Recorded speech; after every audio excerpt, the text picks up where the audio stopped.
Baik teman-teman, kita lanjutkan untuk selanjutnya, yaitu proses pemeliharaan maggot di biopon.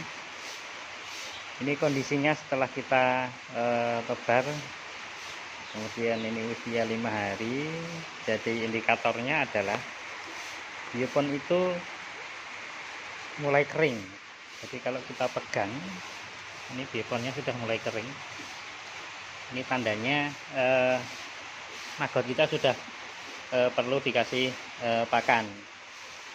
Kemudian cara pemberian pakannya juga mudah saja. Kita siapkan pakannya yang sudah disiapkan. Ini bentuknya kalau saya seperti bubur ini teman-teman. Jadi seperti ini penampakannya. Jadi ini seperti bubur. Ini campuran dari roti yang kita campur dengan cairan, bisa apapun yang teman-teman punya, bisa air atau limbah keju atau susu expired atau apa, bisa, yang penting dia jadi cair. Kemudian setelah seperti bubur ini langsung kita berikan ke maggot kita. Jadi pemberiannya seperti ini, langsung kita berikan secukupnya saja. Saya biasanya memberikan pakannya sehari sekali teman-teman. Jadi sehari sekali kita berikan pakannya. Bisa kita lihat maggotnya langsung aktif makan apa yang kita berikan. Jadi kalau saya memberi pakan di gayungnya tadi ada 4 gayung, itu kurang lebih 2-3 kilo kalau kita timbang. Jadi itu pemberian pakannya. Kemudian bisa dilihat besok kondisi biopon kita itu masih tetap basah atau sudah kering. Jadi akan kita berikan. Jadi nanti akan saya sampaikan bagaimana mencampurnya, kemudian bagaimana itu supaya jadi bubur. Jadi kalau saya medianya pakai roti dan limbah keju. Jadi nanti akan saya sampaikan di tayang ini juga cara pencampurannya. Begitu untuk pemberian pakannya. Ini penampakan roti yang baru datang teman-teman. Jadi barusan ambil tadi. Ini dari pengolahan perusahaan roti. Jadi ini roti yang tidak mereka gunakan. Jadi istilahnya roti leresan. Jadi mereka hanya menggunakan yang bagus-bagus. Kemudian ini roti yang tidak digunakan. Kemudian saya ambil. Ini saya dapat harga 2.000-an teman-teman. Jadi ini bentuk rotinya, kemudian ini fisiknya. Jadi kalau kita lihat seperti ini, kadang-kadang saya dapat roti yang bentuknya sudah kurang menyenangkan teman-teman. Jadi ini seperti ini. Ini juga roti expired, sudah berjamur dan lain sebagainya. Jadi kalau untuk maggot bentuk apapun roti itu kita bisa pakai. Jadi caranya, kalau roti yang begini itu biasanya agak keras teman-teman. Jadi kita akan campurkan untuk rotinya. Jadi kalau roti yang seperti ini biasanya keras, itu biasanya memerlukan waktu 6-7 jam penyampurannya. Kemudian ini bentuk fisiknya limbah keju. Jadi limbah keju ini kemudian kita campurkan ya. Jadi ini kita ambil untuk pencampuran rotinya. Jadi kita kum begitu teman-teman, supaya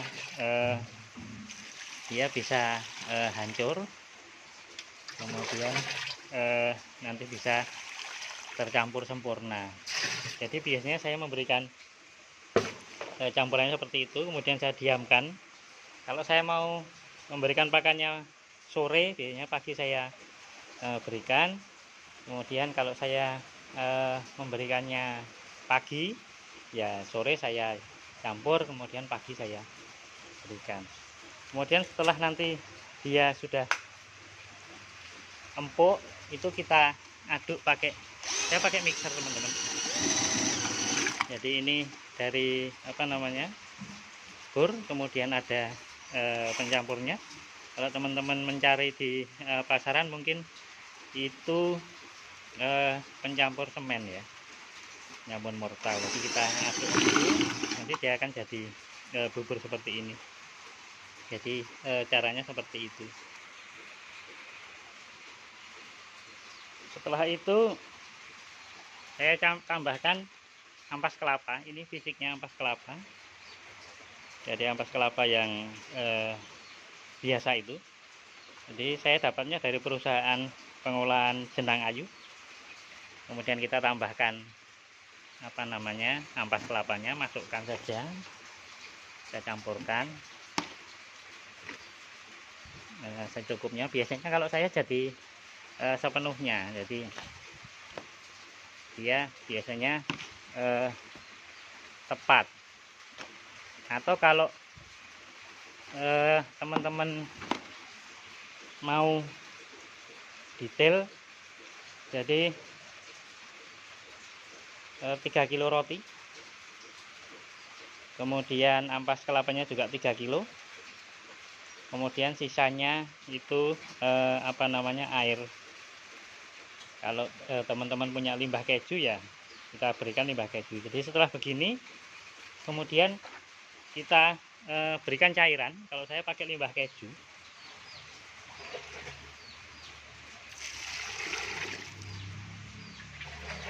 Jadi kita berikan begini.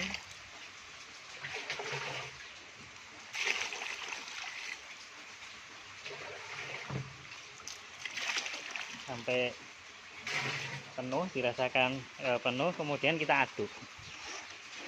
Kalau teman-teman nggak punya pengaduknya, bisa pakai pengaduk kayu atau apa. Tapi kalau teman-teman mau pakai pengaduk, ya tinggal pakai pengaduk, kemudian kita aduk, nanti bentuknya akan seperti ini. Nah, ini sudah siap diberikan. Biasanya nanti satu ember